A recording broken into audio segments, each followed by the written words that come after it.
بہت احترام کیا، جو فارمیلٹیز تھی وہ پوری کی، بھائی چوما وغیرہ ساتھ میں رکھ دیا، صحابی کو بھی خیر آباد کہا، سب کچھ کہا، لیکن ہوا کیا کہ مقوقس ایمان نہیں لایا، مقوقس ایمان نہیں لایا، اور ہوا کیا کہ وہ خط جو تھا مقوقس کو جو نبی صلی اللہ علیہ وسلم نے بھیجا تھا وہ خط گم ہو گیا. لیکن کمال کی بات دیکھیں، وہی خط حافظے کے اعتبار سے مسند امام احمد بن حنبل کے اندر موجود ہے. وہ پورا خط صحابی نے ایک نظر اس کو دیکھا اور لکھنے وقت دیکھ لیا، اور بالکل اسی طریقے سے اپنے شاگرد کو سنایا، انہوں نے اپنے شاگرد کو، انہوں نے اپنے شاگرد کو، انہوں نے اپنے شاگرد کو، اور یہ خط پہنچتا پہنچتا مسند امام احمد بن حنبل کی سیرت بن گیا. اب ڈاکٹر حمید اللہ فرماتے ہیں کہ مجھے وہ خط مل گیا. اتفاق دیکھیں، اللہ جس سے چاہے کام لے لے، ایسے خط انہیں کو مل رہے، باقی کسی کو بھی نہیں مل رہے. ان کو دوبارہ یہ خط مل گیا. اب وہ یہ کہتے ہیں کہ مجھے یہ خط ملا، مقوقس کا خط تھا. میں نے فوراً مسند امام احمد بن حنبل کھولی اور دیکھا یہ مقوقس کا خط نبی علیہ الصلوۃ والسلام نے لکھوایا، یعنی 11 ہجری سے پہلے کا واقعہ، یہ 6 ہجری 5 ہجری 4 ہجری اللہ عالم، اس سے پہلے کا واقعہ یہ.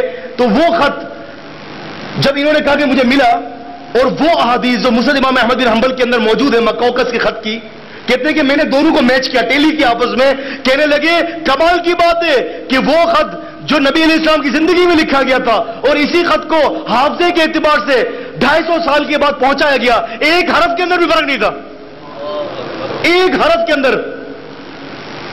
یہ کیا تھا؟ شریعت کی حفاظت ہو رہی ہے، شریعت کی حفاظت ہو رہی ہے. آپ دیکھیں تھوڑی دیر کے لیے، یا بائبل اٹھا لیں، بائبل پڑھی آپ لوگوں نے؟ بائبل اٹھایا. اس کے دو بڑے بڑے ٹیسٹمنٹ ہیں، اولڈ ٹیسٹمنٹ اور نیو ٹیسٹمنٹ، پرانا عہد نامہ نیا عہد نامہ. پرانے عہد نامے میں چلے جائیں کتاب الپیدائش میں، کانٹرڈکشن ہے زبردست قسم کا، تعارض، ایک آیت دوسری آیت کے خلاف، اور گڑبڑی مچی ہوئی ہے. کیا مچی ہے؟ گڑبڑی. یہ آپ کیا سمجھتے ہیں جو بھنگی لوگ ہوتے ہیں نا، جو آپ کی گٹر صاف کرتے ہیں، یہ آپ کیا سمجھتے ہیں؟ معمولی نہیں سمجھیے گا. یہ اپنے تورات کا بہت علم رکھتے ہیں، یعنی موجودہ جو بائبل ہے تحریف شدہ، بہت علم رکھتے ہیں. میں اور آپ اتنا قرآن حدیث کے نہیں رکھتے ہوں گے، بچ کے رہیے گا. آپ نہیں سمجھ لیجیے گا معصوم سا آدمی بیچارہ جمع دار ہے، وہ جانتا ہے اپنی بائبل کو میرے سے اور آپ سے زیادہ. کیونکہ کرسچن مشنریز کا جو نیا پلان تیار ہوا ہے اس میں سرے فہرست یہ بات لکھی ہوئی ہے، مسلمان کو کرسچن بنانے کی ضرورت ہی نہیں ہے.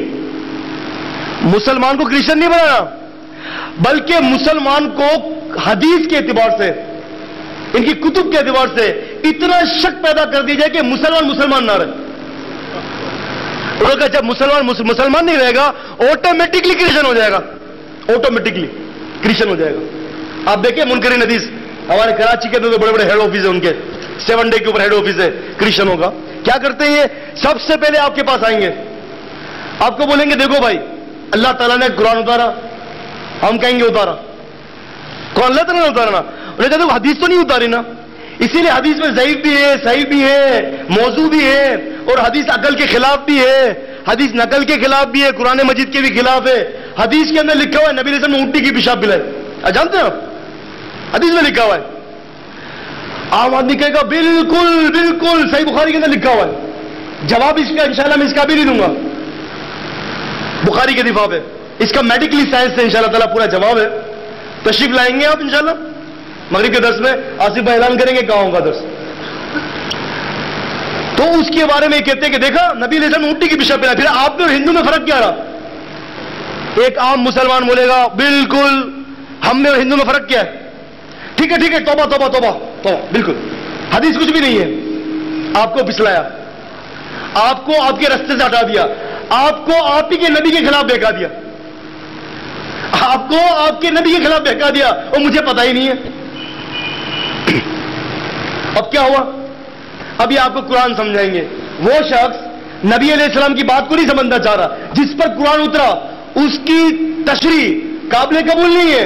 وہ بیچارہ جو قرآن خود پڑھنا نہیں جانتا اس کی تشریح قابل قبول ہے. منکر حدیث کو آپ دیکھیں، آپ بلائے جب ان کو بولو بھائی قرآن پڑھ کے سناؤ، قرآن نہیں پڑھے گا. یہ میرا اپنا آبزرویشن ہے، اس کا میں خود آبزرور ہوں. جب بھی منکر حدیث سے بات ہوئی بھائی صاحب قرآن کی آیت پڑھو، ہاں آپ پڑھیں، ہم آپ کے پاس آئیں، میرا پڑھ کے تو سنیں. قرآن پڑھنا نہیں آتا، لیکن اس کے باوجود اپنی لاجک اپنا دماغ قابل قبول ہے، لاجک دیتے ہیں نا بھائی. اب کیا ہوا؟ وہ آپ کو کہیں گے جی دیکھیں قرآن مجید کی آیت ہے، قرآن مجید کی آیت پچھلی کتابوں کی تصدیق کرتی ہے، کرتی کہ نہیں کرتی؟ دیکھو یہ قرآن مجید کی آیت ہے، یہ کہہ رہی ہے. اب موجودہ بائبل بھی بالکل کہہ رہی ہے. عام آدمی بالکل صحیح بات ہے. اب انہوں نے آپ کو مالی سپورٹ کر دی، مالی سپورٹ دے دی آپ کو، گھر میں آپ کو راشن ڈلوا رہے ہیں، بیوی بچوں کو خرچہ دے رہے ہیں، آپ کو سواری پرووائڈ کر دیا، بہت ساری چیزیں پرووائڈ کر دی، آپ کو اپنے احسان تلے بھی دبا دیا. سمجھ رہے نا یہ ہو رہا ہے. پھر وہ آرام سے کرتے کرتے آپ کو چرچ لے جائیں گے. کدھر لے جائیں گے؟ چرچ. کہیں گے یار ایک دفعہ تو چرچ چلو، کیا برا ہے اس کے اندر، ہم کر لیتے ہیں کیا ہوتا ہے. وہاں آپ کو چرچ جائیں گے، ایک چیک لکھ کے دے دیں گے آپ کو 50,000 کا چیک، شادی نہیں ہوئی ابھی کروا لیتے. آجو. اس سے کیا ہوتا ہے؟ ایک مسلمان لالچ میں آ کر اور غلط اس کو کنونس کیا گیا تو وہ کیا ہوا؟ منکر حدیث سے کرسچن بن گیا. یہ ہو رہا ہے، یہ پلاننگ ہے جو میں نے اختصاراً، حالانکہ اس کے اوپر اگر میں تقریر کروں نا کرسچن حدیث کی پلاننگ کیا ہے تو 2-3 گھنٹے کی تقریر ہو جائے گی. میں نے اختصاراً بتایا آپ کو کہ اس طرح سے یہ لوگ کرتے ہیں، اس طرح سے پلاننگ کر رہے ہیں. اور ہم مسلمان بھائی سو رہے، ہم لوگ سو رہے، بڑی بڑی نیند کی ٹیبلٹ لے کے سو رہے. ہم یہ کہتے ہیں کہ ہم سے جھگڑا کر رہے ہیں، ہم سے بحث کرنا ہے، آؤ ہم گفتگو کرتے ہیں 12 مسائل پر.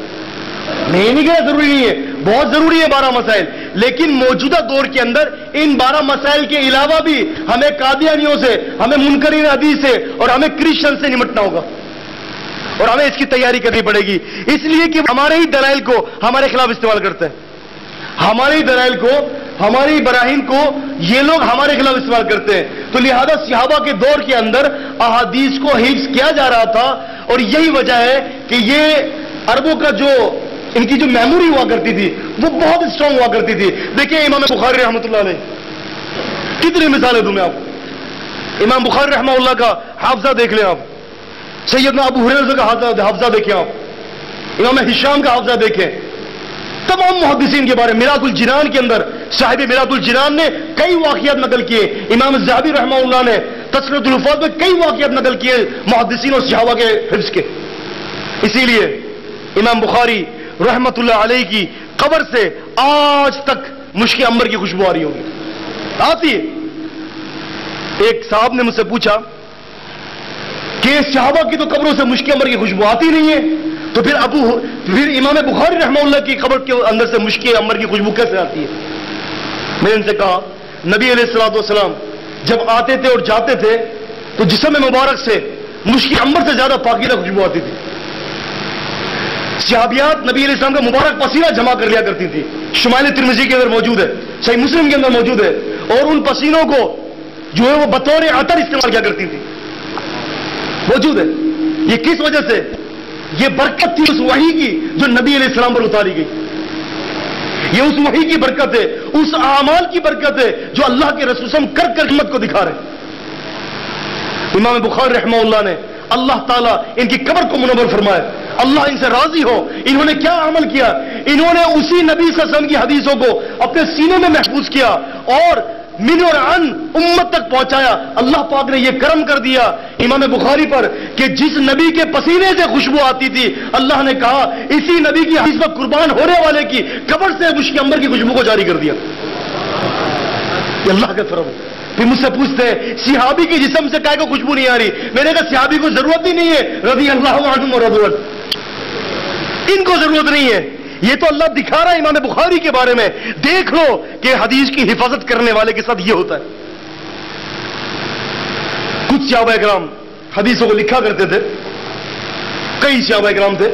نبی علیہ الصلوۃ والسلام نے فرمایا، صحیح بخاری شریف کی حدیث ہے، کتاب العلم چیپٹر نمبر 3 حدیث کا نمبر ہے 112. نبی علیہ السلام نے فرمایا اکتبوا لی ابی شاہ، ابی شاہ کے لیے میرے فرمان لکھ دیے جائے. آخری خطبہ حجۃ الوداع کے موقع پر 1,40,000 صحابہ اپروکسیمیٹلی رضی اللہ عنہم صحابہ موجود تھے، اور انہوں نے نبی علیہ السلام کی ایک ایک بات کو یہ لکھا.